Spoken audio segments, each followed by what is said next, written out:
Hi, this is Charlie Pantano. I'm the emissions engineer for Eastern Manufacturing, otherwise known as Eastern Catalytic.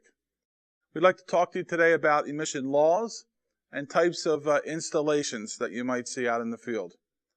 So before you actually install a converter on your vehicle, you should be aware of some of the laws that the EPA provides, and they're available both online on Eastern's webpage and through the EPA. Aftermarket converters may be installed in the following situations. 1. If the vehicle is missing a converter. 2. If a state or local inspection program has determined the existing converter has been lead poisoned or damaged or otherwise need replacement. 3. If the converter is more than 5 years old or has more than 50,000 miles and a legitimate replacement has been established and documented. In order for the installation or aftermarket converter not to be considered in violation, the converter must also meet the following requirements. 1.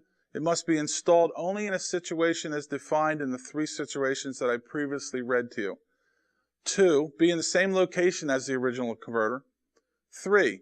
Be in the same type of converter as the original converter. And 4. Must be the proper converter for the vehicle. 5. Must be connected properly to any existing air injection components on the vehicle.